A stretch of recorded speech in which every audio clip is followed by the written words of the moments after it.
Okay, so we begin our post-launch session. Our speaker for the post-launch session is Mr. David Baptist. He's with the Operational Cryptography and Biology Lab, ESIE at France. He's an engineering student in computer science, electronics and robotics.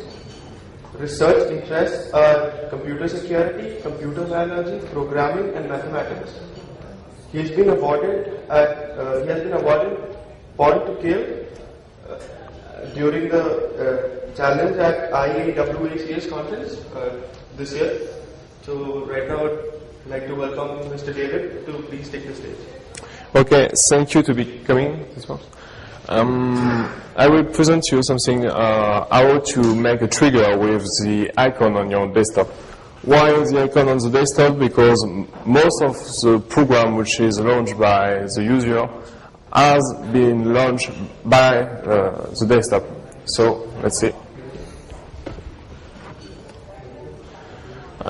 Firstly, we will see very fast an introduction on how are managed the icon on the Windows 7 desktops. Secondly, a first attack. Thirdly, an attack, another attack, and some attacks, many attacks. And general conclusion at the end. The goal is to show you we can use many different ways to arrive to the same goals. The goal is to make a trigger. Firstly, many questions about icons on the desktop. When I use my mouse to click on one icon, what happens? It's maybe the next question, which icon is selected, how icon is setting on the desktop, and is it a link between position and selection? Let's see. Firstly, on the Windows desktop, you've got Cartesian coordinate systems, and each icon on the desktop has got its own position on this system. You can have a girl on the desktop, that is to say, each icon has got its own position on the desktop, and no possibilities for two icons to change the same case on this girl. Okay? First thing that we can observe on the icon, if we disable the girl, that is to say, if we can make two icons overlaying, the question is, when I selected the icon to launch my program, which one is launching by the system? And to show how that works, I'll just propose a test. We have got two icons, and we make one overlapping on the other, and we will see which one is launched. When we make this test, we see something which is very interesting. That is to say, Windows manage the icons by items, and the first items that Windows manage on the desktop is the one we will have got the selection. And there is no importance about the position on the girl or on the desktop, no records.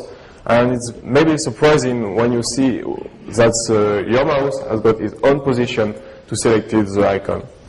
And there is no links with the selection and the name of the icon. No ASCII order, nothing like that. With this observation, we can think about create an attack. The goal of this attack is very simple. We've got two icons, and we will create an invisible icon to be hovering on the icon which we want to attack.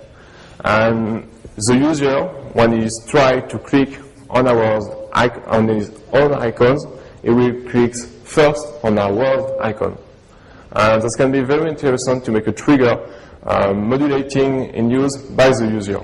That is to say, we can know what program he used, react with this choice of the user, and if the user tried to launch his program with administrator rights, our programs will give it, so that can make an elevation of privilege. How to create an invisible icon? Firstly, you will create an icon with no picture in it. And we will use the alpha channel that makes transparency on the icon. It's very easy to do. Some software which are free can make that. Or just use a PNG picture with a special header. It's enough to make a such icon. Secondly, the problem is the name. We will make disappear this part of the name just before the dot with using the invisible character, not the space, just the invisible characters, which is the 0160. And just to note, the names of the files on Windows are written in UTF-16 format, just to write correctly the name. When we have make disappear the name, it stay the other side of the dot, that is to say the extension, and to make it disappear, we will write on the registry in the key which is in current user, that is to say just accessible in ring TRA in user mode, and we will hide the extension to change the value of special keys. And at the end, we've got that when the icon is selected, and when it's deselected, we've got that. The goal of the attack is very simple. We create a transparent icon. We hide the name of our transparent icon. We make the overlay of the two icons, right? And we update the desktop to have a good display, okay? And we let the user click. Demonstration. I have made a little video.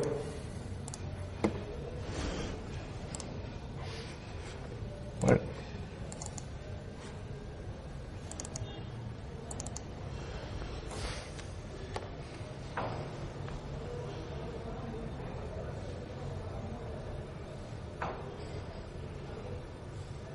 Firstly, we create the invisible icon. I just use the software EcoFX, which is very free, very easy to use. We choose the true colors plus alpha channel to have the transparency of the icon. When we have make a new, it's just enough. Just after, I have made my program, which will be launched between the program of the user and the click, just to explain you that we create a message box which will return I am the attacking program. Okay, I will bind on this program my invisible icon. Compiling it,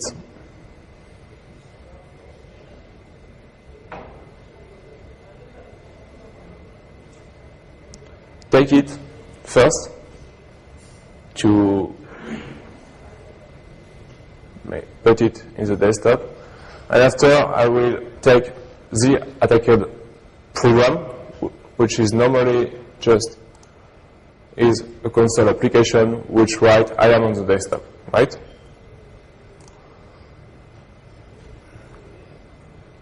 Take it, put it on the desktop, align the two icons, disable the curve, and launch the recovery, the attack.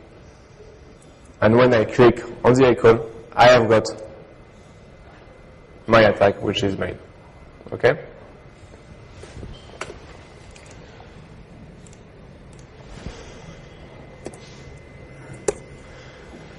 Good point of this attack is the possibility to react with the choice of the user. We know which icon has been selected. the user launch himself the program, so we know something more, can have an elevation of privilegery. But the bad point is if the user reset the goal, he will realign all its icons and the recovery didn't work because all the icons are separate. To solve the problem, we can think about manage the realignment of the icon on the goal and use another type of attack. We can sometimes have problem about the displaying of transparent icon, but normally it doesn't. Another attack, something which is not news but is always efficient. We will use the wallpaper to make our attacks, and we use our invisible icon. Let me explain you. Firstly, we will take the position of each icon on the desktop. Secondly, we will remove any windows which can be the first ground to the foreground. Third, we will reduce the taskbar. And fourth, we will take a screenshot of the icon which is on the desktop. Fifth, we will restore the taskbar to come back to a normal use. Sixth, we will remove all the attacked icon on the desktop. And seven, when we have removed one icon, we will replace the same position by an invisible icon. Okay? And seventh, we put the screenshot taken as a first step to the desktop. Let me show you how that works.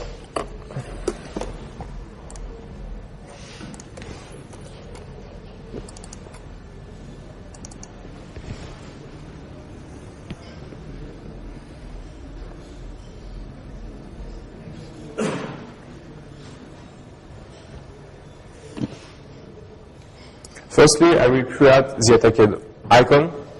That is to say, in this case, some txt file, 3 txt file.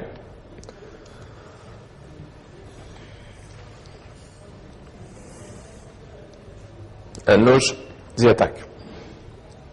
All the windows are reduced, taskbar 2, the screenshot is taken, and we have removed all the icon and begins to replace by our invisible icon and set the new wallpaper which the new icon.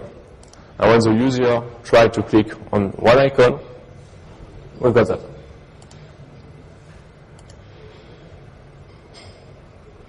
And this works for each icon. But of course, if the user tries to move an icon, we have got the invisible icon who moves, but not the picture of the previous icon, which is always on the wallpaper.